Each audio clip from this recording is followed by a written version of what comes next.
바울 사도는 이 땅에 있을 때 계속해서 많은 어려움을 겪었습니다. 지금도 또 마찬가지로 대적자들이 계속해서 바울 사도를 어떻게든 죽여보려고 지금은 그 벨릭스 총독에게 고발하게 됩니다. 그래서 5일 후에 그들이 와서 고발하는데, 그때 보면 이제 더둘로라는 이 어떠한 변호사, 그 당시 이렇게 말하는 어떤 변론, 말을 잘하는 사람이겠죠. 더둘로라는 사람과 함께 고발하였습니다. 그래서 3절에 보면은 아주 3절 4절 이렇게 보니까 아주 굉장히 겸손하게 당신의 도움으로 우리 민족이 참 평안하게 됐다. 그래서 내가 대강 여짜옵나니 관용하여 들으십시오. 그래서 이 바울에 대해서 얘기하기를, 이 사람은 전염병이다, 바이러스다 이거지. 바이러스 같은. 이 사람이 유대인을 소욕해 하며 나사렛 이단의 우두머리다 이렇게 했어요. 그러니까 이 사람은 유대인을 소욕해 하는 자의 나사렛 이단의 우두머리라, 또한 그가 성전을 더럽게 하려 함으로 우리가 잡았습니다. 사실 이 정도 얘기해서 이 총독이 움직이긴 좀 어렵죠. 좀 더 강하게 했어야 되는데, 어쨌든 그는 나사렛 이단 성전을 더럽게. 그래서 친히 신문에 보면 알 수 있다. 그래서 갔던 사람들이 다 그렇다고. 신문에서 뭘 알겠습니까? 그 전에 우리도 알다시피 천부장도 굉장히 알아보려고 노력했지만 몰랐다고 그랬죠. 지금도 또 사실 모르는 거예요. 그래서 총독이 이제 그렇게 유대인들이 이에 참가하여 이 말이 옳다 주장했다. 바울의 이런 살아있을 동안에 어떻게 살았을까? 그는 살아있을 동안에 이렇게 주위 사람이 다 알 정도로, 이 대적자들이 다 알 정도로 아주 유대인을 소욕해 하고 나사렛 이단의 우두머리라. 전염병이다, 이 사람. 바이러스다. 여러분, 우리가 하고 있는 이런 전도 활동, 내가 하고 있는 거는 기본적으로 주위 사람들이 다 알 정도가 될 때, 그때 우리가 이제 어느 정도 신앙생활을 하는 거다, 그렇게 되는 거예요. 우리는 학교나 회사에서 당연히 우리가 알려줘야 됩니다. 저 사람 저거 교회 다니는 사람. 우리 보통 무슨 목사라는 소리 많이 듣지 않습니까? 목사야, 목사. 당연히 알려줘야 됩니다. 그럴 때 그래서 미움을 받아야 돼요. 미움도 받고, 또 그래야 사실은 내가 그리스도인이고 신앙 좋은 걸 알아야 사람이 어려울 때 꼭 있거든요. 어려울 때 찾아오는 거예요. 상담을 하게 되는 거죠. 사실 그들이 마음에 공허할 때 결국 찾아오는 사람은 평소에 아이고 목사 막 이제 이러던 사람. 근데 이제 이게 나쁜 의미가 아니고 정말 열심을 내는 사람이다, 약간 그런 의미일 때, 그럴 때 상담하게 되고, 또 자기가 열심히 이렇게 복음 전할 때 잠자던 그리스도인들, 그러니까 회사 내에서 학교 내에서 그리스도인 티를 안 내고 있던 사람들이 자극을 받는 거예요. 안 보는 것 같지만 자극을 받는 거예요. 그러니까 우리가 회사 내에서 목사 소리 들어야 되는데, 단 일은 엉망으로 못하면서 목사 소리 들어서는 안 되죠. 자가 일을 성실하게 하면서.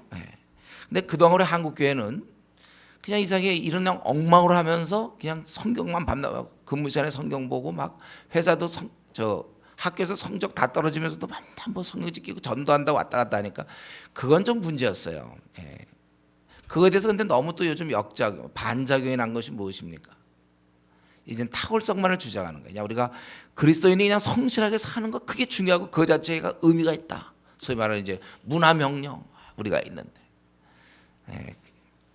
그러면서 전도 안 하는 것, 우리는 이건 잘못된 거고, 우리가 전도하는 자가 돼야 돼요. 알려져야 됩니다. 우리가 보통 물건 같은 거 광고를 많이 하면 팔리는 거예요. 광고를 많이 할수록 좋아요. 물건 같은 거는요. 나를 광고해야 돼요. 그래야 내가 회사에서 유명해져야지. 그래야 사람들이 찾아오게 돼 있고 의논하게 돼 있고 복음을 증거할 수 있는 기회가 되는데, 지금도 바울이 워낙 그렇게 하니까 사람들이 그를 막 고발하면서 계속 복음을 듣게 되는 거예요. 이들은 자꾸 그 고발하면서 자기들도 복음을 들을 수 있는 기회를 어쩔 수 없이 갖게 되는 것입니다. 그래서 바울이 변명을 하게 돼. 총독이 바울에게 머리를 표시하다니까 아마 해보라는 뜻으로 이렇게 했겠죠. 교만하게 하늘의 대사인데 사실은 바울이 누군데 주께서 친히 임명한 이 지상의 천국의 대사지만 그가 아마 이 정도 했겠죠. 해봐 뭐 이런 분위기. 예. 그러나 이거에 대해서 기분 나쁘다고 또 가만히 있는 것은 아니고 바울은 자기도 아주 예의를 갖춰서 그러나 좀 역겹진 않죠. 우리 그 더둘러가 얘기하는 식으로 뭐 당신의 때문에 선견으로 말미암아 뭐 여러 가지 개선된 것을 뭐 이런 식은 아니에요. 그러나 당신이 이런 사실을 잘 알고 있는 것에 대해서 자기는 좋아하는 거예요. 그가 오랫동안 이 벨릭스는 잘 알고 이런 유대교의 현재 벌어지는 걸 잘 알고 있기 때문에 나는 참 이것을 자기가 이렇게 내가 변명하게 된 것에 대해서 이제 얘기하게 된 걸 좋아하는 것입니다. 그래서 자기는 실제 자기는 소동하지 않았다. 이들이 소동했다고 그러는데 12절 보니까 실제 자기는 아무도 소동하지 않았어요. 왜냐하면 제가 그동안 여러 해 동안 밖에 있었거든요. 온 지 열흘 이틀밖에 안 됐다는 거예요. 내가 소동하는 것을 보지 못했으니 이제 고발하는 자들이 사실 증인도 없다는 거예요. 예. 원래 여기까지 얘기해. 증인도 없고 소동한다는 거 엉터리다. 끝. 근데 바울이 이런 기회를 그냥 놓치지 않고 그러나 이것을 당신께 고백하리니 사실 그는 꼭 안 해도 되는데 그는 이 틈을 이용해서 이 벨릭스 총독 또 많은 사람들 이 유대 자기를 고발하던 그들도 들어야 되는 겁니다. 나는 바로 저들이 얘기하는 이단이라고 하는 도를 따라 조상의 하나님을 섬기고 율법과 선지자의 글에 기록된 것을 다 믿으며 그 예수님에 대한 얘기인데요. 그들이 기다린 바 하나님께 향한 소망을 나도 가졌으니 곧 의인과 악인의 부활이 있으리라 하미니라. 예. 의인과 악인의 부활이 있으리라. 이건 보통 다른 성경에 잘 안 나오죠. 우리 의인도 부활하고 악인도 부활하는 거예요. 그래서 심판을 받게 되는 겁니다. 예. 지금 우리 사람들이 죽었다고 그러죠. 우리 누가 뭐 유명 연예인이 죽었고 뭐 정 뭐 하는 분도 옛날에 떨어져 죽었고 막 그랬잖아요. 무슨 어떤 탤런트 영화 배우도 죽었고 뭐 많은 사람이 죽고. 그러나 그렇다고 해서 죽었음으로 끝나는 것처럼 세상은 얘기하지만 잠시 뒤에 부활한다는 거죠. 우리 그때 그 재벌 정 누구도 죽었죠. 그러나 그는 부활할 거예요. 여러분 악인도 부활하고 의인도 부활합니다. 이런 말을 이제 탁 하는 거죠. 악인도 부활하고 의인도 부활한다. 그렇기 때문에 자기는 하나님 앞에서 항상 양심에 꺼리낌. 왜냐하면 부활이 있기 때문에 죽어서 다 끝이 아니라 다시 그분 앞에 우리가 심판을 받아야 되기 때문에. 그리고 자기 꺼리낌 없이 힘썼습니다. 17절에 내가 이제는 오히려 구제헌금을 가져왔고 또 18절에 저들이 얘기하는 것처럼 난 결례를 행하였고 소동도 없는데 다만 유대인으로부터 아시아로부터 온 어떤 유대인들이 있었으니 그들이 만일 나를 반대할 사건이 있으면 마땅히 당신 앞에 가서 고발할 것이요. 그렇지 않으면 이 사람들이 내가 공의 앞에 섰을 때 무슨 옳지 않은 것을 보았는가 말하라. 이거 있잖아요. 18절 19절이 아주 중요하죠. 이런 법정에서 중요한 건데 지금 이것을 고발한 사람은 아시아로부터 온 유대인인데 지금 온 사람은 엉뚱하게 사내들인 쪽에서 온단 말이에요. 그럼 왜 바뀌었어 이거 지금 고소자가. 법정에서는 힘이 없는 거예요. 내가 무슨 옳지 않은 걸 보았는가 말하라 하시오. 그리고 오직 나는 죽은 자의 부활에 대하여 신문을 받는다. 그래서 벨릭스가 이도에 관한 것을 더 자세히 아는 거로. 그러니까 그가 유대에 오래 있으면서 유대 이런 종교들을 알고 있었다는 거예요. 그러니까 바울로 볼 때는 참 다행이죠. 그러니까 그가 밀치는 거죠. 그래서 그러면 이 벨릭스는 그래서 그럼 청부장이 올 때까지 연기하고 그다음 바울을 지키되 자유를 주고 그의 친구들이 그를 돌보아 주는 것을 금하지 말라 이렇게 했다는 것입니다. 우리는 바울의 지금 변호를 듣고 있는데 근데 우리는 여기서 이 바울의 그런 바울다움을 14절에서부터 느끼는 거예요. 그가 13절까지만 얘기했다면 그는 정말 평범한 사람일지 몰라요. 그러나 그가 사도 바울이었어요. 그의 관심은 자기 목숨을 노리는 대적 앞에서 자기의 무지함을 증명하는 데 관심이 있는 게 아니었어요. 여러분 바울은 여기서 빠져나오는 데 관심이 있는 게 아닙니다. 그는 어떠한 기회든지 이 틈을 타서 예수 그리스도의 생명을 전하려고 했다는 것입니다. 그래서 그러나 이것을 당신께 고백하리다. 이거 뭐 굳이 안 해도 되는지만 자기는 의인과 악인의 이런 기회를 아주 건수를 잡아서 의인과 악인의 부활이 있음을 그는 얘기하고 있는 것입니다. 우리는 이것을 볼 때 바울에게는 바울의 마음 중심에는 딱 한 가지가 사로잡고 있었구나. 어떻게 하든지 예수 그리스도의 생명을 모든 자에게 알려주는 것. 그가 디모데 후서에서 얘기한 것처럼 때를 얻든지 못 얻든지 하나님 말씀을 전파하라. 제가 대학 시절에 이 말씀 때문에 제가 전도자로 바뀌었다고 그랬죠. 물론 공부는 했지만은 내가 그때부터 전도자의 삶을 시작한 거예요. 그래서 지금까지 때를 얻든지 못 얻든지 말씀을 전파하라. 저는 그 전까지는 때가 되면, 즉 때를 얻든지라는 건 이제 기회가 되면, 또 상황이 좋아질 때, 저는 항상 그런 생각을 했어요. 나도 이제 좀 상황이 되면 전도할 것이다. 그 문제를 갖고 하나님과 씨름하던 중에 제가 기도하고 철학기도 하고 고민하다가 막 그러다가 그때 깨달은 거예요. 때를 얻든지 못 얻든지 말씀을 전파하라. 이 말씀을 전파하는 게 이렇게 중요한 겁니다. 바울 사도가 바로 이때가 뭐 자기가 지금 복음 전할 때가 아니에요. 자기 몸 하나 빠져나오기 바쁠 때인데 또 이런 얘기함으로 그 사람들 또 건드리는 거 아닙니까? 이 중에 사두개인들이 있고 그럴 텐데도 부활을 얘기하고 자기는 그것 때문에 죽은 자의 부활에 대해서 내가 이렇게 되는 것이다. 이런 면에서 바울 사도는 하여튼 주님의 마음을 아주 기쁘게 하는 자였습니다. 주님이 그걸 원했잖아요. 다른 사람도 구원받기를. 근데 이제 그래서 우리를 축복의 통로로 사용했는데 대부분 많은 경우 우리가 축복의 통로로 사용되기를 약간 멈추고 축복의 그냥 대상으로 축복의 마침이 되길 원해요. 내가 은혜 받고 내가 잘 지내면 되는 것이지 다른 사람까지. 근데 바울 사도는 이미 다른 사람에게 관심이 돌아간 거예요. 자기는 오히려 그 전까지 나가 중심이었는데 주님을 제대로 만나고 나서부터는 나는 없어져 버렸어요. 그리고 항상 다른 사람에게 다른 사람 돌아보는 일에 관심이 있고, 이 말은 뭡니까? 자기 돌아보는 일은 거의 이제 그 일은 거의 이제 폐업을 한 거죠. 폐업. 자기 돌아보는 일은 이제 거의 안 해. 보통 사람은 나와 내 가족 항상 여기를 못 벗어나는데 이제 그 정도는 이제 그만. 이제는 그 정도 됐으니까 자기는 이제 돌아보는 일은 그만두고 다른 사람 돌아보는 거예요. 그래서 바울의 근심은 다른 사람 신앙생활 잘못하고 잘하냐 이거였지, 나 이거 앞날 어떻게 될까, 결혼 문제 어떻게 될까, 뭐 내가 어떻게 될까, 뭐 직장에서 승진돼야 되는데 노후는 어떻게 될, 이런 거 이제 우리가 물론 뭐 생각은 해야 되겠죠. 그러나 그런데 이렇게 너무 과도한 관심이 없어요. 뭐 이까짓 거 뭐 하나님이 책임져 주실 것이고 우리 생은 자꾸 다른 사람을 돌아보는 이러한 삶. 그러니까 이게 주님이 기뻐하는 일 아닙니까? 주님의 관심은 모든 인류가 구원받는 거지 너만 구원받는 게 아니란 말이죠. 한국교회 지금 약한 부분이 뭡니까? 다들 자기 쪽까지만 와 있어요. 쭉 복음이 흘러와서 자기의 머물러 당대로 끝나요. 다음 후세가 별로 없어요. 다른 사람에게 이것을 전하면 그 사람이 또 가르칠 수 있으리라. 디모데후서 2장 2절. 이게 잘 안 된단 말이에요. 이 시간에 우리는 다시 한번 생각해 보세요. 주님이 참 원하시는 건 내가 물론 귀한 존재의 내가, 그러나 주님이 원하는 건 너를 통해 내가 다른 사람, 많은 사람에게 이 귀한 사실을 알리고 싶다. 전하는 자가 없이 저들이 어찌 들으리요. 저들이 듣지 않고 어찌 믿겠느냐. 그렇게 말씀하셨습니다.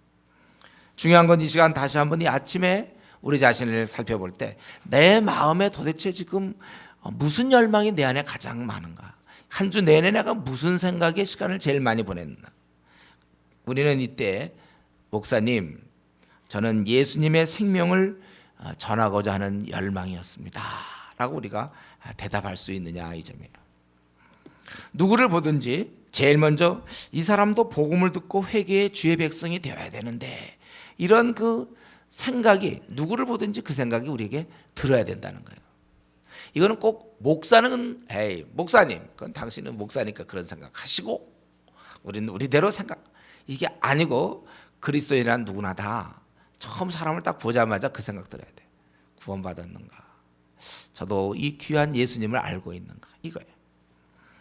이건 명령으로 자꾸 얘기하면 안 돼요. 그리고 이걸 지난번에 얘기했어요. 동기부여가 된다. 전도가 뭐 동기부여가 된다 안 된다. 그건 순종의 문제라고 그랬어요. 동기부여는 뭐라고 그랬죠? 짜장면 먹을 건가, 우동 먹을 건가, 아니면 라면을 먹을 건가. 오늘은 왠지 동기부여 쪽으로. 오늘은 이제 라면이 뭐 땡긴다, 뭐 땡긴다 그렇게 얘기할 수 있지만 전도하는 걸 갖고 동기부여가 된다 안 된다. 그러면 내가 독립변수고 예수님 말씀은 종속변수입니까? 주님이 한번 명하신 거 아니에요. 그럼 우리는 거기에 순종. 우리가 이것은 명령으로 보는 것이 아니고 우리가 주님과의 정말 주님 안에서 정말 우리 행복합니까? 그걸 참 우리가 주님의 사랑을 느끼고 만족스럽습니까? 기쁨이 넘칩니까?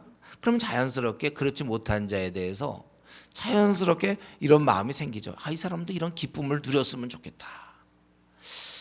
내가 암 걸렸다가 어떤 약 먹고 낫다면 똑같은 병이 있으면 그거 약을 소개해 주는 게 당연하지. 뭐 그런 걸 자꾸 명령이다. 우리 이렇게 보면 안 되겠어요. 보통 얘기하는 이제 구령의 열정, 영혼을 구원하고자 하는 그 열정. 우리 차를 파는 사람들 있잖아요. 영업하는 사람들. 그래서 어떤 사람도 사람들한테 차를 팔게 하려고 자꾸 차 팔려고 있잖아요. 이렇게 만나는 사람마다 항상 차가 있나 없나, 또 오래된 거 아닌가, 바꾸나, 항상 그런 데 관심을 가져야 그게 제대로 된 영업사원이죠. 만나고 뭐 엉뚱한 뭐 신발 얘기하거나 무슨 뭐 옷 얘기하면 됩니까? 뭐 밤낮 차가 요즘 좋은 차, 차가 안전해야 됩니다. 뭐 에어백이 어떻게 되고 뭐 그런 얘기하면서 끌어당겨야죠. 차를 파는 사람이든 뭐 영업하는 사람 매일 그거 잘 팔릴 수 있도록 가게 문을 연 사람은 항상 가게가 잘 되도록 그렇게 애를 쓰는 것처럼 우리는 어떻게 하면 이 복음을 알릴까? 그것이 우리의 관심이 돼야 되는 것입니다. 바울에게 그런 것이 있다는 거예요. 지금 자기 목숨을 걸고 지금 위험한 상황인데도 불구하고 자기는 관심이 지금 14절부터 오히려 더 길어. 자기는 지금 이것 때문에 한다면서 은근히 전도하는 거죠. 부활이 있다, 심판이 있고 이걸 얘기하는 것입니다. 그러고 났는데 그랬더니 이 벨릭스라는 사람이 24절부터 27절까지 그 아내와 함께 그 바울을 불러 그리스도 예수 믿는 도를 들었다. 왜냐하면 이 사람은 이걸 좀 알고 있었다고 그랬잖아요. 22절에 이 도에 관한 것을 자세히 알기 때문에 이걸 딱 보고 이거는 유대인의 문제고 딱 이렇게 하고, 그러나 자기도 이런 데 관심이 생긴 거죠. 아마 또 그 아내가 유대 여자였기 때문에 더 그런지 모르겠어요. 그래서 바울을 불러 그리스도 예수 믿는 도를 듣거늘 바울이 거기다 대놓고 의에 대해서요. 이 사람들은 대부분 의롭지 않거든요. 또 이런 좀 뭐 부부 관계라든가 이런 거 다 안 좋아 이런 이 사람들이. 그럴 때 의에 대해서 그리고 절제, 이 권력을 갖고 있고 향락을 누릴 수 있는 그런 사람들한테 절제에 대해서 얘기하고, 그래서 장차 오는 심판을 강론하니. 바울이 얘기할 때 앞으로 심판이 있을 것 같습니다. 천국을 생각하셔야 됩니다. 지옥 거기 가면은 안 됩니다. 천국과 지옥이 있다고 봐야만 합니다. 뭐 이런 식으로 얘기했을까요, 바울 사도가요? 확실하게 얘기했기 때문에 천국이 있고 막 타는 불, 뭐 지옥인데 당신 지옥 간다, 확실하게 얘기했을 거예요. 이렇게 살면 지옥 가고 하나님의 심판이 있을 것이고. 바울이 그것 때문에 지금 생을 걸고 있는데 여기서 뭐 적당히 얘기했습니까? 그냥 세니까 두려운 거죠. 그러니까 여기 보니까 벨릭스가 두려워했다고 그랬어요. 장차 오는 심판을 막 강론해. 그가 아주, 그런데 뭐라 했습니까? 두려워하여 대답, 지금은 가라. 내가 틈이 있으면 너를 부리라 하고 부르긴 불렀는데 26절에 혹시 돈도 좀 어떻게 돈을 좀 받아볼까? 참 바랄 걸 바라야지. 바울이 무슨 돈이 있다고? 돈을 좀 바라는 거 더 자주 불러. 얘기도 듣고 혹시 돈도 받을까?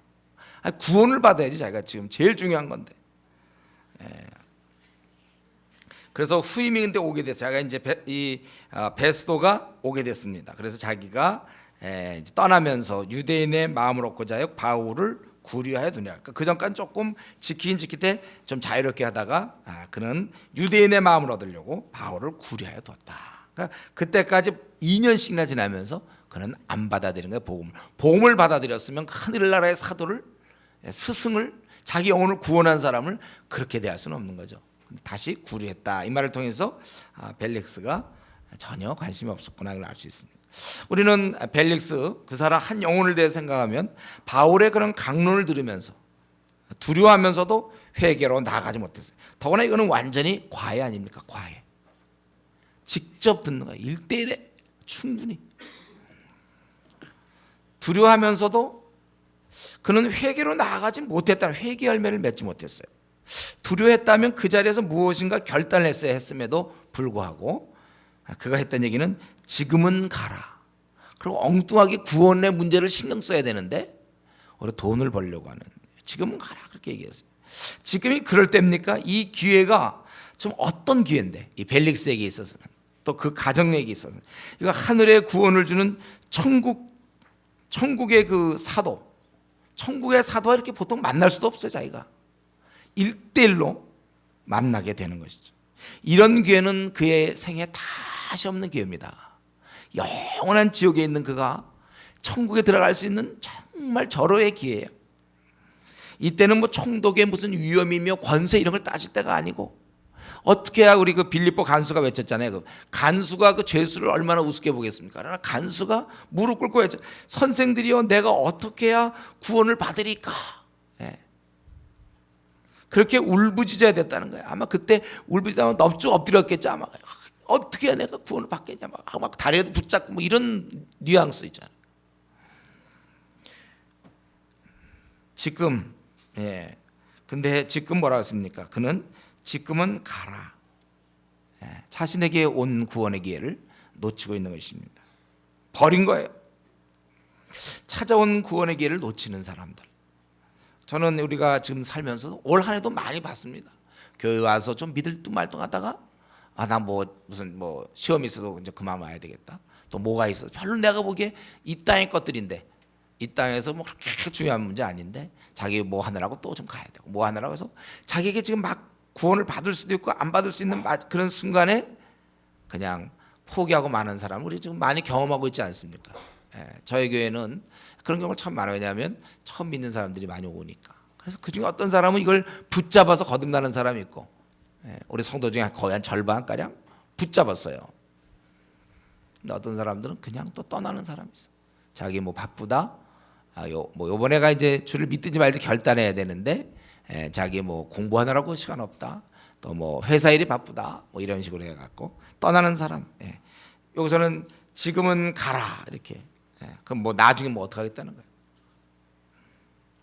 그리고는 그 이후부터는 혹시 돈을 받을까 하는 그런 마음을 갖고 바울을 불렀는데, 전혀 그러니까 이 두려움이 그의 마음속에 회개까지 가지 못했다는 거예요.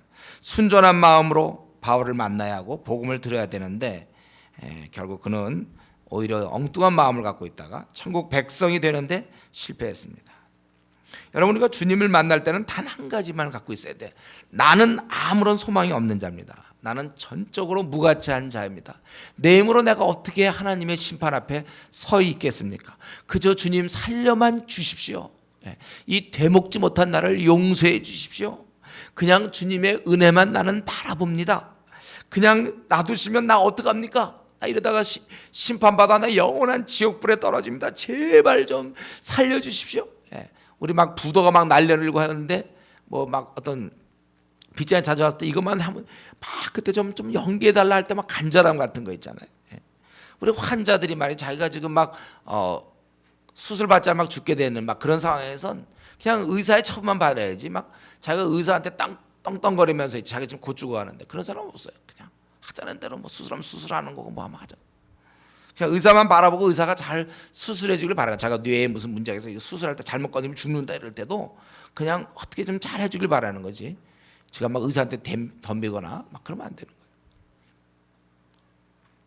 이 하나님 주님 앞에서 우리가 어떻게든지 구원 받는 문제에 있어서는 아주 겸손하게, 제발 겸비하게 살려만 주십시오, 이런 자세로 가야 된다는 거예요.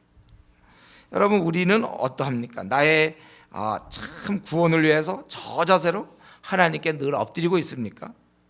내 구원은 오직 주님의 자비와 은혜에 달려 있습니다. 나를 용서해 주십시오. 그렇게 간구하고 있느냐.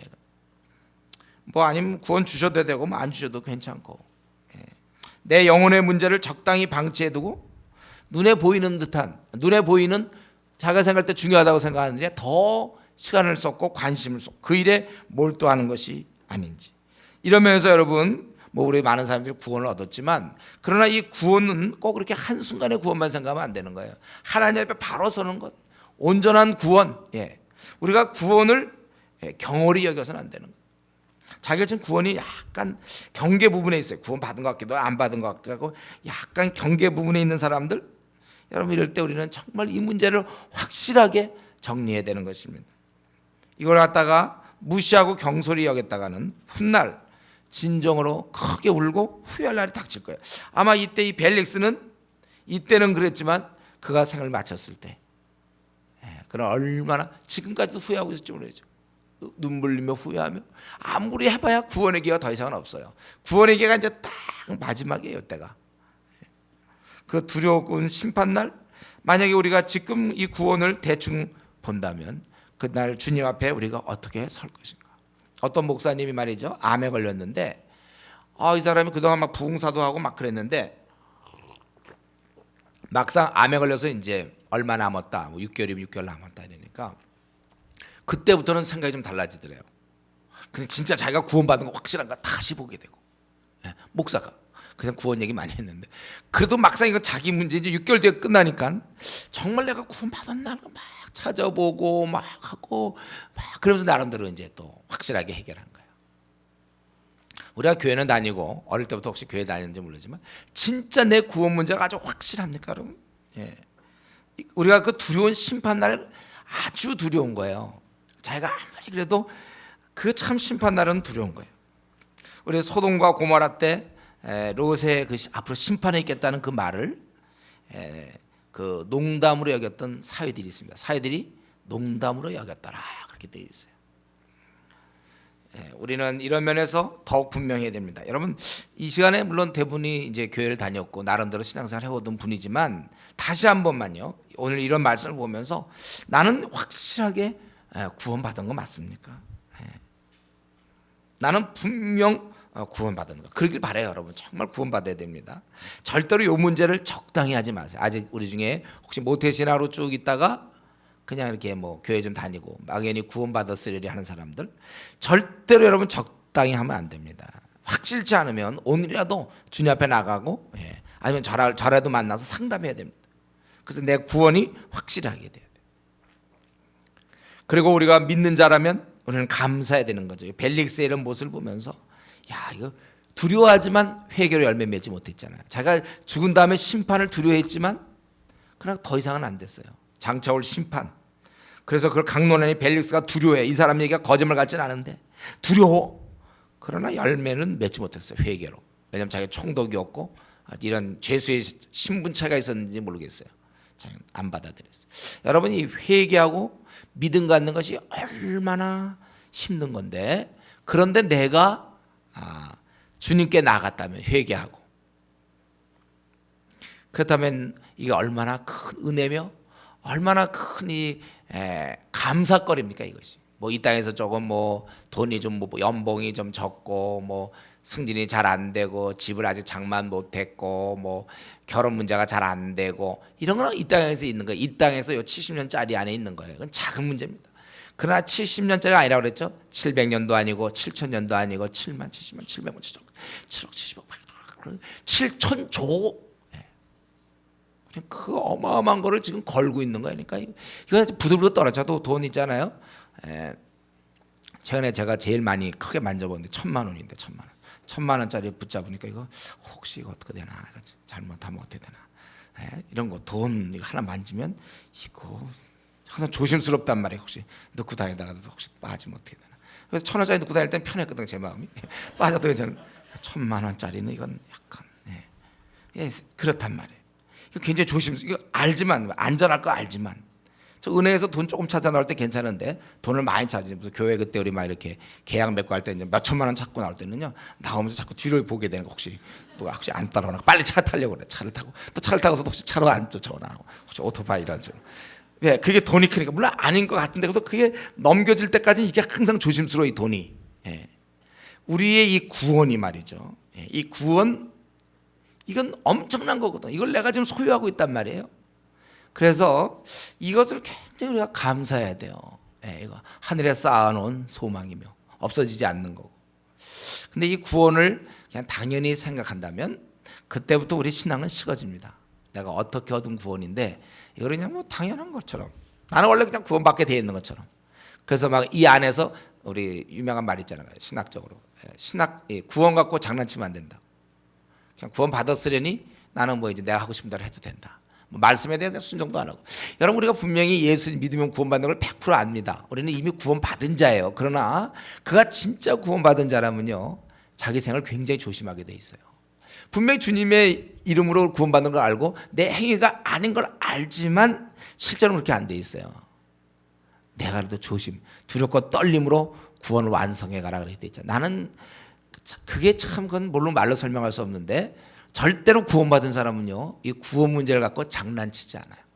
이걸 난 구원받았으니 이제는 뭐 이제 나는 그냥 내가 하고 싶은 대로 하면서 신앙생활도 제대로 잘 안 하고 기도 생활도 잘 안 하고 말씀도 뭐 잘 안 보고 뭐 전도 같은 것도 안 하고 성경에 나와 있어도 그냥 그런 거고 내가 하고 싶은 대로 그냥 이렇게 하면서 이렇게 장난치지 않다니까.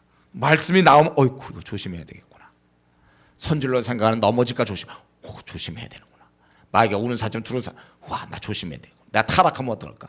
대만은 세상을 사랑하여 나를 떠났고 이런 말 들으면 내가 대마음은 혹시 내 마음이 세상의 마음을 빼앗기면 어떡하나.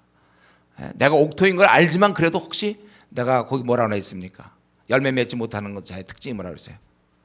세상의 근심에 빠져 있거나 혹은 세상의 향락에 빠져 있을 때 또 재리의 욕심 이런 거 있을 때는 열매 맺지 못한다고 그랬거든요. 그럼 내가 혹시 열매 못 맺으면 어떡하나? 나 이래갖고 내가 천국 들어가겠나? 이게 그냥 자연스럽게 나와야지. 아유 그때 목사님 말씀 들어보고 보니까 확실히 구원받았다면서. 로마서 6장 같은 데 보면 우리 확실히 구원받았으니까 됐다 이제는 구원받았으니까. 자 그렇게 하기에는 이 구원이 너무나 수 7천조짜리거든 이게. 그러니까 요다 예를 들면 여러분 7천조 원을 집어 여기다 넣고 거리를 막 다니. 괜히 사람 많은데 뭐 촛불 집회 같은 데 막 가가지고 돈 여기다 7천조 넣고서 왔다 갔다 하겠습니까? 아니 안 없어져. 원래 나 돈 한 번도 안 잊어버렸어. 그래도 그렇게 안 되는 거예요. 사람 많은데 막 들어가는 거예요. 막 집에다 놓고 또 집에도 놨다가 혹시 도둑놈이라도 들어오면 그래서 또 금고 같은 데 집어넣었다가 있으면 놨다가도 혹시 금고를 열면 금고를 통째 들고 가면 어떨까. 그래서 막 어디 책갈피 같은 데 숨겨놓기도 하고. 하여튼 늘 이렇게 있는 거 아닙니까? 우리가 구원이라는 건 우리가 이거 갖고 장난치면 안 돼요. 성경에 보면은 네가 한 사람을 실족해 하면 차라리 연자맷돌을 목에 메고 물속에 들어가라. 그 정도로 얘기하면 내가 혹시 누구를 내 행동 태도에 의해서 다른 사람을 실족해 한 게 아닌가? 이래갖고 내가 하나님 앞에 어떻게 설까? 그러니까 말을 막 조심하게 되는 거야. 나로 인해 실족된 사람 한 사람도 있으면 어떡할까? 내 행동을 조심하게 되고 또 비방하지 마라. 막 비방 막 이렇게. 항상 우리가 분대지 말라는 막 이런 식으로 말씀을 그대로 지키려고. 이거는 어떤 교리가 아니라 삶입니다.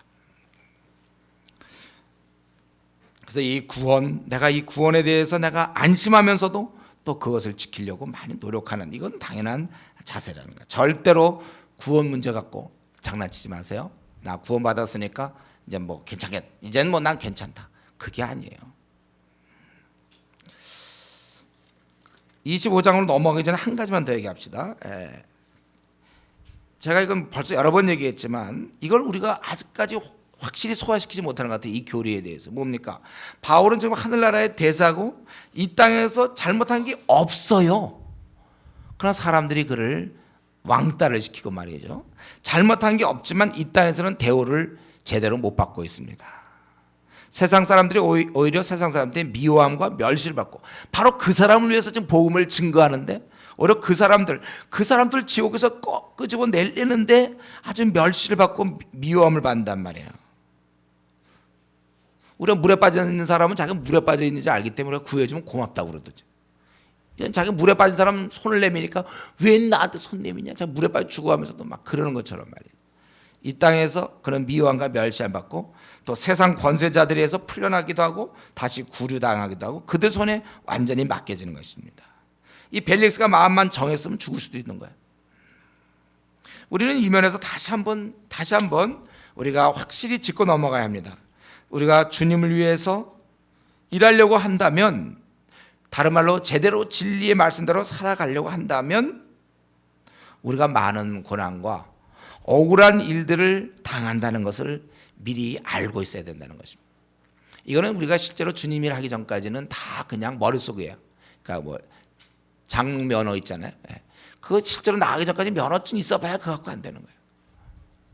우리가 실제로 주님의 일에 뛰어들면 이게 고난이 있고 억울한 일을 많이 당한다는 걸 이제 알게 돼요. 그러니까 여러분들이 사실 그런 면에서 예를 들면 캠퍼스 간사라든가 아니면 지금 뭐 목회자가 한번 돼보는 건 참 이건 뭐 아무나 되면 안 되지만요. 한 번씩 그냥 우리 순례적으로 한 뭐 1년씩 했으면 참 좋겠어요. 목회자.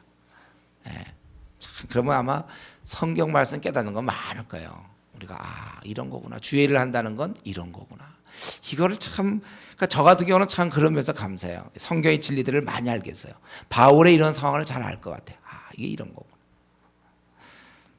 우리가 주의 편에 서서 진리 말씀대로 살아가려고 할 때 많은 고난이 있고 그래서 바울은 디모데에게 네가 복음과 함께 고난을 받으라 그랬습니다.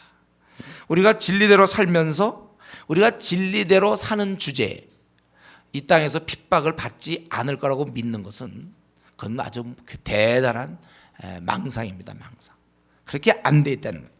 내가 주님의 뜻대로 행하면서도 즉 하늘나라의 일꾼은 일꾼대로 되면서도 땅에서도 인정받고 사랑받으려고 해서는 안 된다는 거예요. 천국의 신실한 일꾼은 땅에서는 미워함을 받는 일꾼이 되는 거예요. 비진리를 좋아하는 자에 의해서 왕따가 되는 것입니다. 바울은 그래서 이 땅을 지낼 때 세상에서는 만물의 찢기 같은 대우를 받죠. 바울의 삶을 보세요. 이게 찢기 아닙니까? 만물의 찢기. 뭐 이렇게 사는 믿는 사람으로부터도 온 세상의 구경거리가 됐다 그렇게 얘기하잖아요. 그렇게 그런 대우를 받으면서 주님의 일을 했다는 거예요. 그렇기 때문에 다시 한번 물론 우리가 가만히 있으면 이런 거 생각할 필요 없어요. 자기 그냥 노는 사람은 이런 거 생각할 필요 없습니다. 여러분 노는 시간에 이 시간 약간 자도 좋아요. 그러나 주님을 위해서 일하는 사람들은 이 시간 깨워서 들어야 될 건 뭡니까? 우리가 주님을 위해 일할 때는 자기 위치를 찾지 않도록 결심해야 됩니다. 인정과 대우받음은 과거에 아스라이 떠오르는 추억에 불과해요. 무슨 인정을 받고 무슨 대우를 받습니까? 우리는 이젠 끝났어요. 갈라디아서 6장 14절에 바울 사도가 그러나 내게는 우리 주 예수 그리스도의 십자가 외에 결코 자랑할 것이 없으니 그리스도를 말미암아 어땠습니까? 세상은 나를 대해서 또 나는 세상에 대해서 못을 박았다고 했어요. 세상 나를 완전히 왕따시켰고 나도 그래. 나도 세상을 왕따시켰어요. 보통 왕따는 혼자 당하고 대다수지만 어쨌든 바울의 입장에서는 세상을 다 왕따시킨 거야 자기는. 세상은 자기를 십자가에 못 박고 나도 십자가에 그를 못 박고 서로. 여러분 그만큼 우리가 각오해야 돼요.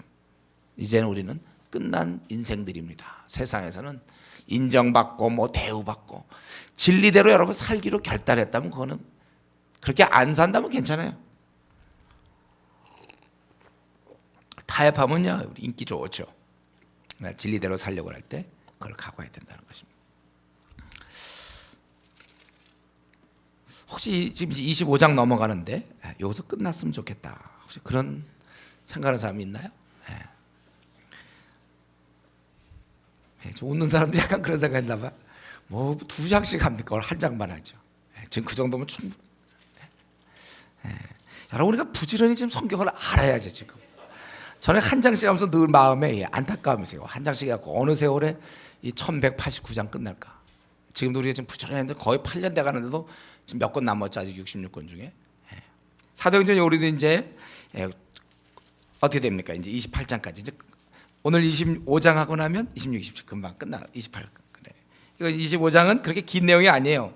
내용 자체가 계속해서 이 대적들이 또 포기하지 않는다는 데 문제가 있어요. 이제 이렇게 해서 끝났으면 되는데 또 이 대적들이 포기하죠. 벌써 2년이나 지났지만 그들은 어떻게 합니까? 3절에 지난번 썼던 방법에 23장 15절에서 40여 명이 매복했다가 오는 길에 죽이겠다. 알아보는 양하고 지금도 마찬가지로 이제 그 총독이 바뀌었거든.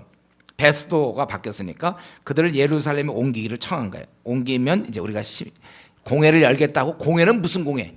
길거리에서 죽여버리겠다. 이게 우리 23장 15절에도 그런 작전을 짰다가 다행히 그 바울 어디서 나타났는지 바울의 조카가 하나 나타나가지고 그걸 알아갖고 이제 천부장이 막은 거 아닙니까? 지금도 또 그래요. 그랬을 때 이제 베스도가 내려와가지고 그들 가운데 8일 후에는 10일을 지나게 되는데 유대인들에게 바울에 대해서 고발하라고 5절에 그렇게 하라 그랬어요. 그러나 그들은 7절에 보니까 그들이 많은 걸 얘기하지만 증거를 대지 못했고 8절에 바울은 뭐라고 했습니까? 자기는 죄를 범하지 않았다고 그래요. 그러니까 베스도가 유대인의 마음, 이게 어떻게 되냐면 지금 베스도가 예루살렘에 갔다가 다시 가이사라에 와서 그 예루살렘에 있는 사람을 데려가 가지고 거기서 이제 이러한 법정 심판을 했는데 증거가 없었다는 거예요. 그래서 바울 사도는 8절에 나는 죄를 범하지 않았다. 자기는 죄를 범하지 않았다는 거예요. 근데 베스도가 유대인의 마음을 얻고자 해서 가이사랴보다 그럼 너 예루살렘에 가서 신문 받겠느냐? 그랬더니 베드로는 베스도에게 그렇지 않고 그 가봐야 뻔하니까 예루살렘 가봐야. 그러니까 자기는 가이사에게 신문을 받겠다. 내가 10절에 얘기하기를 내가 만약 유대인에게 11절에 불의를 행했다면 내가 죽어도 좋다. 그러나 나는 사실이 아니라면 아무도 나를 내줄 수 없다. 나는 가이사에게 상소하노라. 로마 시민이었기 때문에 황제에게 그들의 상소하는 그런 전통이 있어요. 그랬더니 베스도가 결국 가이사에게 상소했으니 가이사에게 가라 이렇게 됐어요. 여러분 우리가 여기서 계속되는 지금 25장이 계속되는 이유는 뭡니까? 그 베스도가 새로 부임한 걸 알고 2절에 대제사장과 유대인 중에 높은 사람들이 바울을 고소했다는 거예요. 그리고 예루살렘을 옮기기를 청했다. 그래서 이런 문제가 생겨서 결국 베스도가 가이사랴에서 재판을 하게 됐고 바울은 나는 잘못한 거 없다. 난 가이사에게 한다. 우리 계속해서 주를 대적하는 세력은 이 바울의 그 복음 전함을 싫어하는 거예요. 입을 어떻게 하면 입을 막으려고 그랬는데 입이 막히지 않으니까 죽이려고 그러는 거죠. 복음 전파되는 것을 주님이 원하시지 대적은 원하지 않습니다. 여러분 우리가 그래서 계속 계교를 쓴다는 거예요. 우리가 여기서 기억할 건 뭡니까? 마귀는 절대로 쉬지 않는다는 걸 다시 할 수. 이태가 지났는데 2년이 지났는데도 불구하고 계속해서 그를 죽이려고 하는 이 모습, 대적자의 모습. 마귀는 계속 성도를 공격하고 있다는 사실 우리가 이 시간 다시 기억해야 됩니다. 그래서 우리는 어떻게 해야 돼요? 우리도 계속 기도를 해야 되는 거예요. 우리가 왜 성경에 보면 쉬지 말고 기도하라고 하냐면 마귀가 쉬지 않기 때문에. 마귀가 쉬면 우리도 기도 안 해도 돼요. 마귀도 치고 있는데. 그러나 마귀가 우리를 아주 시시탐탐 우리를 항상 노리고 있단 말이에요. 그렇기 때문에 우리도 계속 기도해야 되는 거예요. 그래서 우리가 지금부터 죽는 날까지는 계속 기도해야 돼요. 이때 기도해야 되고 만약에 기도 없는 성도는 시험에 지게 되는 거예요. 그때 이걸 무장해제를 당하고 지게 된다는 것을 사실 알아야 됩니다. 그래서 계속 기도해야 되고 또 우리 이 마귀는 간계를 사용해요. 사람들을 쓰러뜨리려고 간계를 사용한다는 거예요. 그렇기 때문에 이러한 계략들, 이런 것들을 잘 알 수 있는 우리의 통찰력. 그래서 우리가 말씀을 계속 봐서 말씀의 진리를 갖고 있지 않으면 간계에 넘어지는 거예요. 세상적 유혹에 그건 이렇게 하라는 게 좋지 않았겠네. 성경에는 이렇게 써 있지만 이제 세상적으로는 반대되는 어떤 이 세상적 가치관 있잖아요. 여러분 우리는 이 어차피 우리의 가치관대로 움직이는데 말씀의 가치관대로 움직여야지 세상의 가치관대로 움직이면 안 된다는 거예요. 그래서 우리가 좋은 친구 사귀라는 거 아닙니까? 왜냐하면 좋은 친구 옆에서 쉴 새 없이 얘기해 주니까 세상의 가치관을. 요즘은 다 그렇게 살아. 요즘은 돈 같은 거 다 그렇게 투자하고 요즘은 다 그렇게 살아. 자꾸 세상 이 돈 갖고 좀 주님 위해 써야 되고 이거 해야 되는데 자꾸 투자하라고 그러고 자꾸 세상은 그렇게. 세상은 그 정도 하면 결혼했어도 조금 뭐 약간 불륜도 할 수 있는 거야. 세상은 자꾸 얘기하고 뭐 부부간에도 뭐 그렇게 뭐 어떤 뭐 안 좋은 얘기도 계속 할 수 있는 거고. 세상은 그렇게 가르칩니다. 친구 잘 사귀어야 되고. 그러니까 친구든 어쨌든 텔레비전의 영향이 크다고 그랬죠. 거기서 자꾸 그런 영향을 주니까. 그 이제 마귀의 간교. 그 간계로 인하여 지금 얼마나 많은 가정들이 깨지고 얼마나 많은 사람이 그렇게 세상적으로 갑니다. 교회 멀쩡히 다니던 사람이 어느 날 보면 세상적으로 마음이 완전히 가는 거예요. 교회는 나오지만 몸뚱아리고 마음은 이미 세상에서 놀고 있어요. 주일날도 이제 예배만 끝나고 나면 빨리 가서 세상에서 놀 생각. 세상적으로 하고. 세상이 결국 뭡니까? 쾌락, 향락과 돈 아니에요. 돈. 돈을 섬기느냐 하나님을 섬기느냐. 결국 이걸 섬기느냐. 그쵸? 온통 관심이 어떻게 하면 내 돈을 늘려나갈 수 있을까. 돈이 자기를 지켜주는 것처럼 하나님이 지켜주는 건데. 그래서 이게 다 마귀의 간계예요. 따 먹어라. 보니까 먹음직하고 보암직하고 지혜롭게 알만큼 탐스럽게 돼 있어요. 친구들 얘기를 들어보면 그게 맞은 것 같아. 이렇게 살아야 될 것 같아. 교회에서는 이렇게 살아라. 너희들이 신앙은 이렇게 가져라. 뭐 어떤 배우자를 만나라. 결혼해서는 어떻게 살아라. 막 얘기해도 세상에서 얘기하는 게 훨씬 더 영향력을 주는 거예요. 이제 세상으로 갔다. 우리 가운데 그런 사람이 있으면 안 됩니다. 그래서 여러분들이 부지런히 말씀 보는 자, 이게 복 있는 자라고 그랬어요. 이들은 형통하다고 그랬습니다. 형통. 왜냐하면 이건 진리이기 때문에 형통하는 거고, 세상의 가르침 따르면 고소하고 참 좋은데 이미 하와가 보여줬잖아요. 망하는 길이에요. 망하는 길. 달콤한 길 같죠? 망하는 길입니다.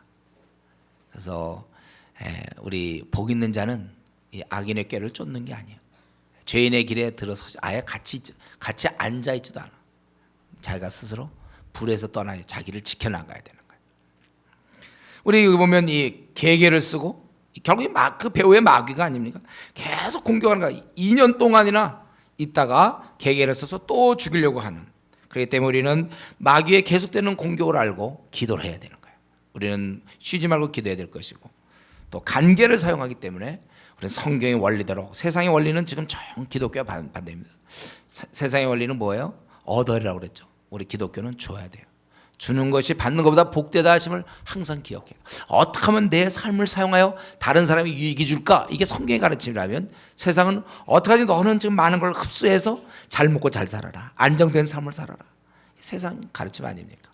이 둘이 콱 부딪힐 때 나는 어디를 따르고 있는가?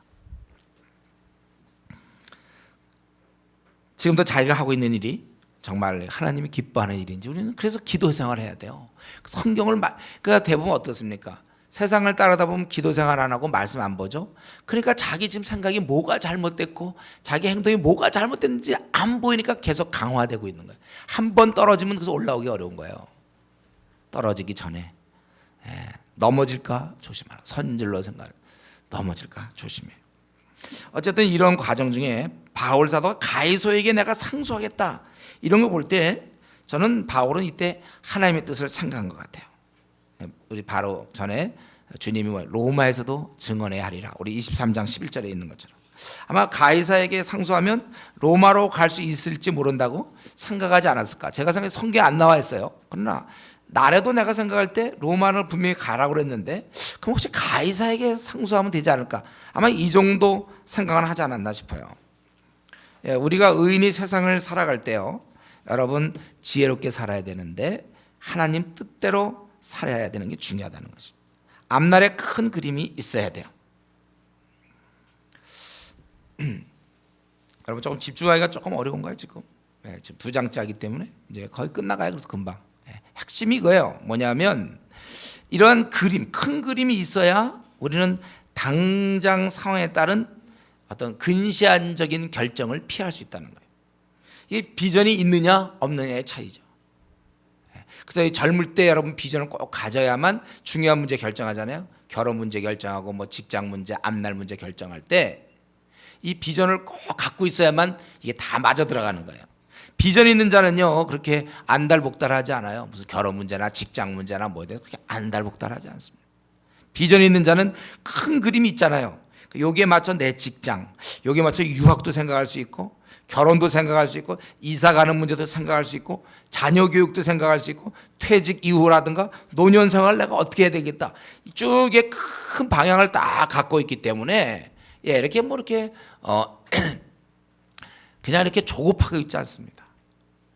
자기 나름대로의 계획이 있어서 큰 그림에서 내가 유학을 가야 되면 유학도 가고 또 안 가야 되면 안 가고 다 이런 비전이 없는 자가, 비전이 있을 때는 좋은데 비전이 없으면 뭐냐면 비전이란 결국 뭐예요? 우리가 이 땅에 있을 동안에 그러니까 주님 만나기 전에 무슨 일을 하다가 죽을지 여기 확실해야 된다니까요.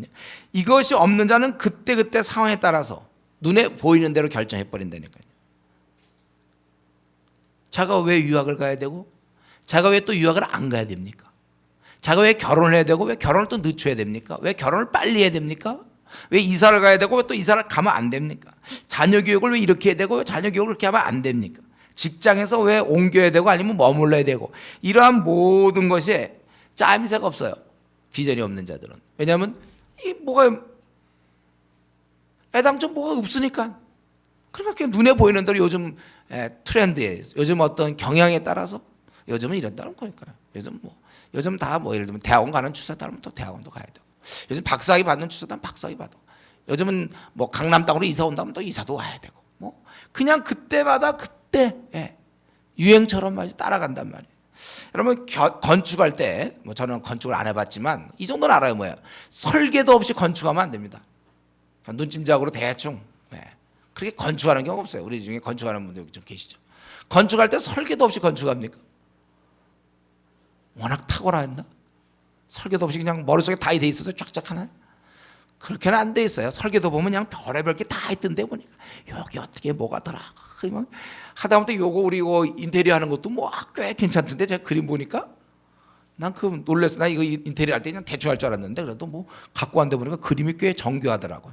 여기 뭐가 들어가고 뭐 어쩌고저쩌고 그대로 했는지 모르지만 하여튼 뭐 막 그러더라고요. 꽤 정교해서 내가 놀랬어요. 야 뭐 이런 거 하는데 설계도 없이 우리 인생을 설계한다고 그러잖아요. 내가 왜 이 땅에 살다 죽어야 돼요? 나 왜 이렇게 삽니까? 여러분 지금 이게 분명해요. 나 이거 이렇게 살다 죽어야 되는데 주님 앞에서 그게 확실히 있습니까? 그러니까 사람이 그것만 붙잡으면요 두렵지 않아요. 제가 27에 군대 갔다 그랬죠. 남들 막 21, 22 막 군대 갈 때 저는 그들은 가라고 그랬어요. 왜? 나는 내 길이 있으니까. 전혀 내가 늦게 신학교를 갔지만 뭐 늦었다는 생각 하나도 안 들어. 그럼 나는 내 길이 있으니까 내 나름대로 계획이 있어요. 제가 막 죄송합니다. 제가 영국 가서 공부할 때 딴 사람 막 학위 막 나는 오히려 딸까봐 두려워했어요. 근데 따서 뭐해 그런 거? 학위 따서 뭐하죠 내가? 성경 연구해야 되는데 남들은 막 이거 뭐 한인사회 막 하지만 나는 오히려 피해서 영국인들만 있는 데 내가 갔다 그랬죠. 그래서 그러나 집에도 안 나갔기 때문에 결국 우리 집에서 이제 한식 먹고 그래서 영국 내에 대한민국이라고 그랬잖아요. 사람들이 왜 나는 거기서 일부러 나는 한인들 만나면 안 돼. 왜냐면 공부할 거 많으니까. 거기 앉아서 그냥 새벽부터 일어나서 밤늦게까지 매일 공부하는 거. 중간에 한번 수영 갔다 그랬잖아요. 남들 왜 수영 왜 합니까? 공부를 하려니까. 목표가 있으니까 수영하는 거지. 그러니까 수영들 한다. 나도 수영을 해놔야지. 아니면 그냥 이유도 없이 그런 거 배워놓으면 나중에 물에 빠져달라 헤엄쳐 나올 테니까 배워놓자 영국 와가지고 이게 아니에요. 내 몸을 생각해도 이때는 수영해야 되겠구나. 어떤 그런 계획이 있어야지. 인생에 이건 근데 제가 이렇게 얘기하는 게 너무나 당연하기 때문에 마음에 안 와닿는 거예요. 뭐냐면 빌딩을 짓든지 할 때 설계도가 필요하다. 이런 얘기하면 너무나 당연하기 때문에 졸리운 거야. 이런 얘기를 들으면 오늘도 졸립다. 설계도.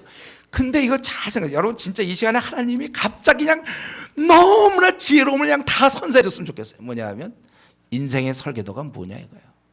제가 사실 그동안 몇 년째 이 얘기하고 있는데 내가 정말 이건 저는 대학 시절 졸업하고 저는 그때 설계도를 가졌다니까요. 그러니까 지금까지 제 삶은 한 번도 후회해 본 적이 없어요. 다시 태어나도 이렇게 이 코스로 온다니까. 전 제가 늦게 교회 개척할 때도 40대 중반에 했을 때도 저는 저의 길이에요. 여러분 이건 진짜 너무 중요한 얘기인데 여러분 그렇기 때문에 이 시간에 목사님 맞습니다. 저도 최근에 저는 인생에 나는 이렇게 살다 죽기로 한데 그 마스터 플랜이 있습니다. 설계도가 있습니다. 난 그렇게 살겠습니다. 오늘 목사님 말씀 공감합니다. 이러면 다행이고 이런 얘기 들을 때마다 항상 찔려왔던 사람 뭐 설계도가 뭐야? 나는 그런 거 특별히 없는데 그렇다면 제발 지금부터 시작해서 앞으로 한 가을이 오기 전까지 결단을 하세요. 내가 매일 하나님께 기도하든지 성경 보면 기도하면서 빨리 앞으로 한 달 안에 찾겠다. 지금이라도 찾으면 늦지 않아요, 여러분. 지금이라도 찾으면 돼요. 지금이라도. 우리 구원이 지금이라도 받으면 늦은 게 아니잖아요. 우리가 지금이라도 그렇다면 하던 일을 가능한 멈추세요. 또 뭐 사업을 하나 더 내려고 뭐가 잘 돼서 괜히 자꾸 일을 하지 말고 어떤 최소하고서 빨리 시간을 확보하세요. 그래서 만약에 어떻게 최소화해갖고 막 저녁 시간에 동창들 만나고 이러지 말고 최소화시켜서 집에 와서 골방에 들어가서 하나님과 대화하세요. 하나님 나 왜 이 땅에 보내셨습니까? 나 뭐 시집가고 장가가라고 보냈습니까? 나 애기 낳으라고 보낸 겁니까? 애기 키우라고 보낸 겁니까?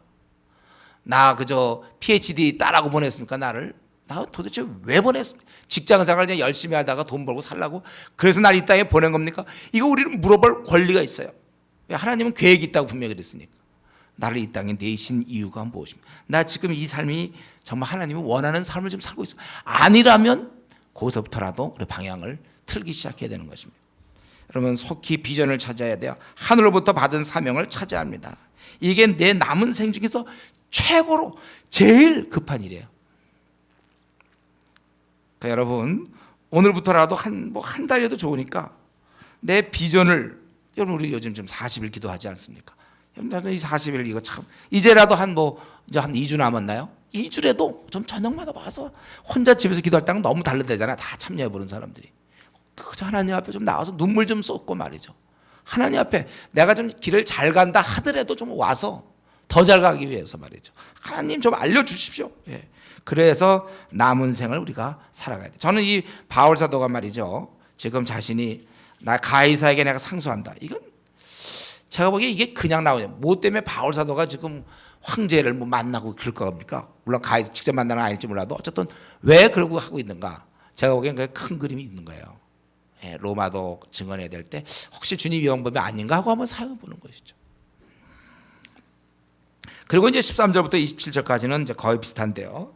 그 아그리빠 왕 그 당시 거기를 통치하던 자, 예, 그 2세입니다. 이거 아그리빠 헤롯 아그리빠 2세죠. 그 다음에 버니게는 이 아그리빠 왕의 누이 동생이에요. 한 살 차이 나는 누이 동생이 있다고 그래요. 그가 베스도에게 문안을, 왜냐하면 베스도가 온 지 얼마 안 되니까 그 당시 통치하던 왕이 있으니까 이때 베스도가 사실 그렇지 않아도 이 바울 때문에 머리 아픈데 잘 됐거든요. 그래서 이제 그가 통치자니까 그에게 이제 자기 바울 얘기를 하는 것이죠. 그래서 15절에 보면 유대인들이 이렇게 유력자들이 고소했는데 로마법에 따르면 이 변명할 기회를 주는 게 마땅하다. 그래서 얘기를 해봤는데 18절, 19절 쭉 얘기를 해보니까 19절까지 결국 자기들 문제라는 거예요. 19절 오직 자기들의 종교와 또는 예수라는 이가 죽은 것을 살아있다고 바울이 주장하는 그 일에 관한 문제를 고발한 것이다. 그랬는데 네가 그래서 예루살렘에 가겠느냐 그랬더니 바울은 황제에게 판결을 받기를 호소해서 그래서 내가 가이사에 보내기까지 지켜두라 명하였다. 이 얘기를 듣고 아그리빠가 나도 이 사람 말을 듣고자 한다. 벌써 이게 바울이 많이 알려져 있는 거죠. 그러니까 그가 듣고자 한다. 그래서 이튿날 어땠습니까? 아그리빠와 버니게와 천부장들 또 시중에 높은 사람들과 아마 당대의 높은 사람 다 모인 거죠. 그 당시 왕과 로마의 총독 다 왔으니까 다 모여서 바울을 데려오게 된 거예요. 그럴 때 베스도가 얘기할 때 여기 이만저만 해서 여기 예루살렘에 와서 여기에도 내게 청원하였으나 죽을 자가 없는데 황제에게 상소한 거로 내가 그 상소할 자료가 있을까 싶어서 아그리빠 왕 당신 앞에 글을 세웠나이다. 그의 제목도 밝히지 않냐고 죄수를 보낸 것이 무리한 줄 아나이다 하였더라. 그래서 거기서 이제 바울에게 또 한 번의 기회가 주어지는 것입니다. 우리 여기 그래서 이제 26장에서는 이제 아그리빠와에게 이제 변호하는 그런 장면이 나오는데 이제 말씀 마쳐야 되겠는데요. 여기 보면은 지금 여기서 우리가 좀 한두 가지 생각할 건 뭡니까? 지금 대적들이 바울을 죽이려고 했는데 하다 보니까 더 높은 사람한테 올라가고 오히려 복음을 못 전하게 했는데 오히려 이 사람 덕분으로 바울은 그 당대 왕, 총독, 높은 사람, 천부장 이런 사람에게 복음을 증거할 기회를 갖게 되었다는 거예요. 하나님께서는 이러한 대적자조차도 사용하여 당신의 뜻을 이룬다는 거예요. 우리가 이면을 생각해야 돼. 우리에게 주어지는 상황은 혹시 어려울 수 있지만 여러분 우리가 주어지는 상황이 어려울 때 항상 좀 생각할 거 있어요. 반대급부로 복음을 전할 수 있는가? 그걸 생각하세요. 여러분 이 복음 전할 수 있는 이 특권이 너무나 귀한 건데 이거는 좀 이렇게 우리가 갖고 있는 특권 중에 좀 한 이렇게 약간 중간 이하로 보는 경우가 있어요. 여러분 우리가 어려운 일이 생길 때도 그 생각하세요. 복음 전할 기회가 되는가? 그렇다면 우리는 감사할 수 있는 겁니다. 예. 비록 바울은 잡히고 갇히고 고발당하고 있지만 이런 자기 몸의 희생의 대가로 대신 복음을 전할 기회를 얻게 되는 거예요. 그 높은 사람에 대해서. 전도할 수 있는 것 그거 자체가 아주 귀한 가치라는 거예요. 우리가 이렇게 생각해 봤습니까? 나에게 주어진 상황 어렵다고만 얘기하고 주님 이 상황이 어렵습니다 했지만 혹시 그 상황에서 복음을 전파할 수 있는 기회가 더 열린다면 나는 어떻게 할 것인가? 우리가 이러한 복음을 전하는 그것은 결국 가만 보면 우리의 선택입니다. 전도하게 해주십시오 이렇게 기도하지 마세요. 자기가 하면 되는 겁니다. 자기가 다른 일 하면서 뭐 친구들 만나고 뭐 TV 보고 게임하면서 그러면 그냥 그 일을 하는 거고, 그런 시간을 내서 전도하면 또 전도하는 것입니다. 우리 모슬렘 거기선 전도하다 죽습니다. 그래서 전도 못해요. 거기 선교사들 갔다 그냥 3년 내내 있다 그냥 오는 경우 많은데, 또 북한도 전도 못합니다. 중국도 감시가 심해요. 그런데 우리나라는 전도할 기회가 주어졌어요. 그렇다면 여러분, 우리가 2배로 하셔야 됩니다. 여러분, 그들의 목도 생각해야죠. 이렇게 기회를 주시는데 우리는 내가 원래 하려고 했던 것보다 2배, 3배 이상 전도하는 것이 중국 사람에 대한 예의며 모슬렘의 그 많은 사람에 대한 예의입니다. 그들은 하고 싶어도 할 수 없는데, 우리가 하나님께서 이거 복음 확장되기를 원하는데 대부분 사람들이 지금 기회가 안 주어지고 우리에게 기회가 주어졌다면 우리가 2배로 3배로 하는 게 맞아요. 우리 저 골프 치는 사람들 말이죠. 제가 얼마 전에 그 태국 갔을 때 거기 골프 치러 그렇게 많이 온대요. 왜냐하면 싸대요. 한국에서는 굉장히 비싼데 거기는 돈 조금만 주면, 그래서 비행기 싹 계산해서라도 비행기 타고 가서 거기서 골프 치고 오는 사람들이 있어. 왜? 거긴 싸니까. 거기 가서 싼 사람들 싸니까 한 번에도 더 치려고 그래 그 사람들은.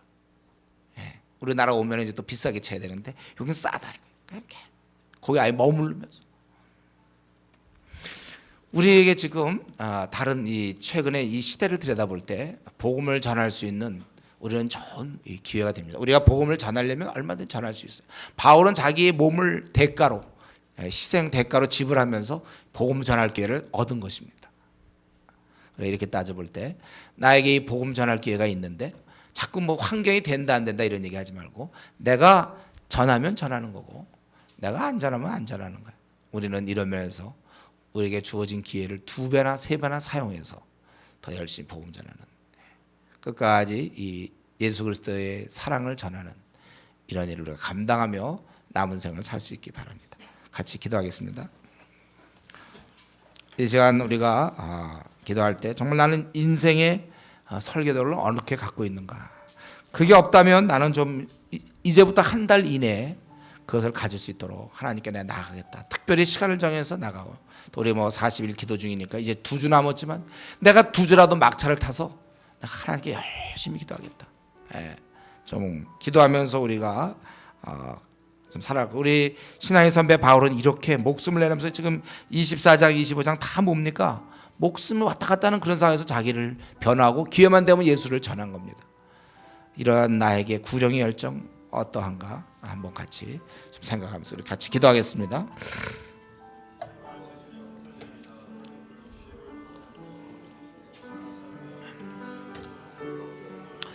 아버지 하나님, 구령의 열정을 주옵소서. 영혼을 사랑할 수 있는 마음을 주시옵소서. 우리가 전도하지 않는 이유는 다른